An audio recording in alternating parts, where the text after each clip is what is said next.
Les podcasts du Figaro. What neighborhood do you think I'm in? This appears to be the King's Cross area of London. Together, we're creating a new era.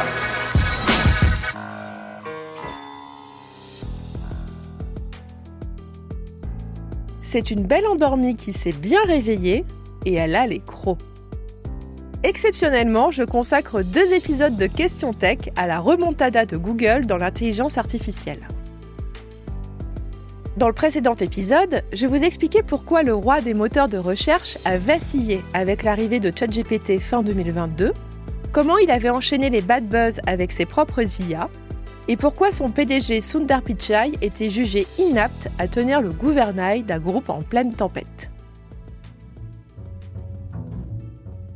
3 ans plus tard, la situation est radicalement inversée.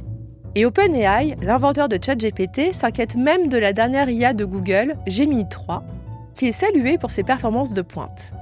Alors, comment expliquer un tel comeback ? Allez, venez, je vous explique tout en 5 minutes.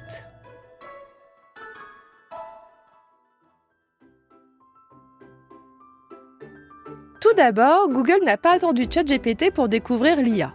Comme je vous l'expliquais dans le dernier épisode, le groupe américain investit depuis plus d'une décennie dans la recherche fondamentale en IA.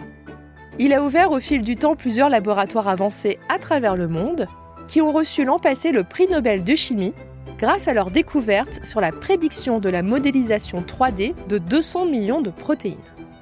Ces laboratoires ont été regroupés en 2023 sous le nom de Google DeepMind et se concentrent désormais sur la recherche pour que Google devienne et reste leader de l'IA. Google a donc les cerveaux. Mais il a aussi quelque chose qu'OpenAI n'a pas. Énormément d'argent. Car si le père de ChatGPT doit sans cesse lever des milliards de dollars, son rival génère lui près de 100 milliards de dollars de bénéfices par an. Or, la recherche en IA coûte cher et entraîner ces modèles coûte encore plus cher. Google détient d'autres éléments clés qui manquent à OpenAI.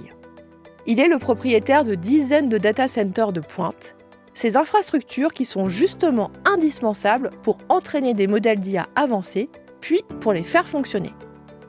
Il a aussi sous la main, grâce à ses produits grand public et professionnels, une myriade de données précieuses pour forger ces modèles de langage. C'est par exemple grâce aux milliards de vidéos sur YouTube qu'il a pu concevoir Veo, son modèle d'IA permettant de générer des vidéos à partir d'un simple texte.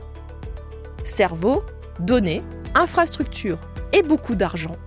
Voilà des ingrédients précieux pour être dans le peloton de tête de la course à l'IA et au final sortir un modèle aussi apprécié que Gemini 3. Ce dernier se décline dans ses applications professionnelles, mais aussi dans ses produits grand public. Du mode IA du moteur de recherche à Nano Banana, un nouveau logiciel de génération d'images. Google rajoute un autre atout. Il est aussi capable de concevoir des puces IA, ces composants informatiques qui sont au cœur des data centers dédiés à ces technologies. Jusqu'à présent, c'est l'entreprise américaine Nvidia qui avait un monopole sur les puces de pointe. Google, lui, a commencé à concevoir ses propres puces qu'il nomme TPU il y a 10 ans. Et elles sont désormais suffisamment performantes pour intéresser aujourd'hui d'autres entreprises. Anthropic a ainsi acheté 1 million de TPU à Google et Meta pourrait faire de même. Google est donc présent sur toute la chaîne de l'IA. Les puces, les data centers, les données, les chercheurs, les modèles et au final, les produits. C'est peut-être sur ce dernier maillon que le groupe américain est encore un peu faible. Son application IA Gemini compte 650 millions d'utilisateurs mensuels. C'est beaucoup, mais ChatGPT en a lu 800 millions par semaine. On n'est vraiment pas sur la même échelle. Mais Gemini s'infiltre dans de nombreux produits de Google, comme son moteur de recherche, sa suite bureautique, YouTube, Gmail ou les téléphones tournant sous Android. Vous utilisez peut-être Gemini sans le savoir.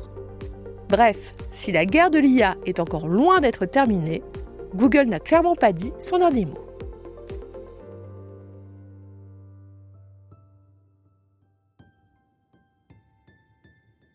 Merci d'avoir écouté Question Tech. Je suis Chloé Voitier, journaliste au Figaro Économie.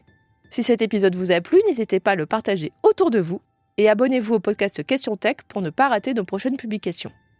Vous pouvez retrouver Question Tech sur le site du Figaro, sur Figaro Radio, mais aussi sur Spotify, Deezer, Apple Podcasts ou YouTube. Et n'oubliez pas, dans la tech, il n'y a pas de questions bêtes. À bientôt!